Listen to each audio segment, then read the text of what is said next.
रोटी एक ऐसा खाद्य पदार्थ है जो विभिन्न देशों की संस्कृति और भोजन का अभिन्न हिस्सा है।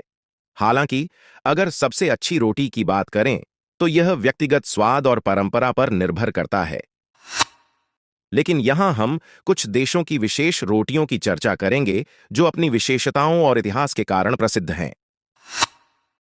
1. भारत। नान और रोटी। विशेषताएं।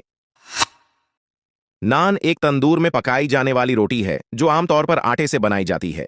इसमें दही, दूध या घी का उपयोग किया जाता है जिससे यह और भी स्वादिष्ट और मुलायम बनती है।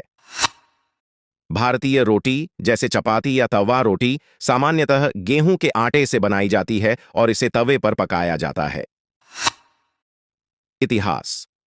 भारतीय रोटी का इतिहास हजारों वर्षों पुराना है। इसका प्राचीनतम उल्लेख वेदों में मिलता है। भारतीय संस्कृति में रोटी का स्थान विशेष है और यह हर भोजन का हिस्सा होती है। 2. तुर्की, पीढ़े और लवाश। विशेषताएं। लवाश एक पतली और कुरकुरी रोटी है जो तवे पर या ओवन में पकाई जाती है। इसे विभिन्न प्रकार के मीट और सब्जियों के साथ परोसा जाता है। पीढ़े एक विशेष प्रकार की रोटी है जो हल्की मोटी होती है और इसे अक्सर पींझा जैसी टॉपिंग के साथ तैयार किया जाता है। इतिहास। तुर्की की रोटियां ऑटोमन साम्राज्य के समय से प्रचलित हैं। तुर्की में रोटी को पारंपरिक रूप से परिवार के भोजन का एक महत्वपूर्ण हिस्सा माना जाता है। 3. Mexico, tortilla. विशेषताएं। टॉर्टिला मक्का या गेहूं के आटे से बनाई जाती है और यह नर्म और लचीली होती है। इसे अक्सर टैको, बुरिटो और क्यूसाडिलस के रूप में परोसा जाता है। इतिहास। टॉर्टिला का इतिहास प्राचीन मेसोपोटामिया में शुरू हुआ। यह मक्का की खेती के साथ विकसित हुई और मेक्सिको की संस्कृति का एक प्रमुख हिस्सा बन गई। 4. फ्रांस, बैगुएट और क्रोइसेंट। विशेषताएं।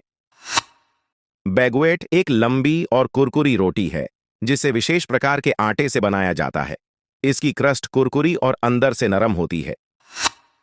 क्रोइसेंट एक बटरी पेस्ट्री है जो अपनी विशेष आकार और हल्के स्वाद के लिए जानी जाती है। इतिहास। बैगुएट का विकास 18वीं सदी में हुआ, जबकि क्रोइसेंट का इतिहास ऑस्ट्रिया के एक पेस्ट्री से जुड़ा है जिसे बाद में फ्रांस में लोकप्रिय किया गया। 5. इटली, फोकेसिया और पिज्जा। बेस। विशेषताएं। फोकेसिया एक फ्लैट रोटी है जो जैतून के तेल और विभिन्न जड़ी बूटियों के साथ बनाई जाती है। यह मुलायम और स्वादिष्ट होती है। पिज्जा का बेस भी इटालियन रोटी का एक विशेष प्रकार है जिसे खास तरीकों से तैयार किया जाता है। इतिहास। फोकेसिया का उपयोग प्राचीन रोम से शुरू हुआ, जबकि पिज्जा का इतिहास 18वीं सदी के नेपल्स से जुड़ा है। निष्कर्ष। सबसे अच्छी रोटी की पहचान व्यक्तिगत स्वाद पर निर्भर करती है। भारत की नान, तुर्की की लवाश, मेक्सिको की टॉर्टिला, फ्रांस की बैगुएट और इटली की फोकेसिया सभी अपनी विशेषताओं और सांस्कृतिक महत्व के लिए प्रसिद्ध हैं। हर रोटी का अपना एक अनोखा इतिहास है जो उस देश की परंपरा, भोजन और जीवन शैली को दर्शाता है। रोटी केवल एक खाद्य पदार्थ नहीं है, बल्कि यह मानवता की सामूहिक संस्कृति का प्रतीक है।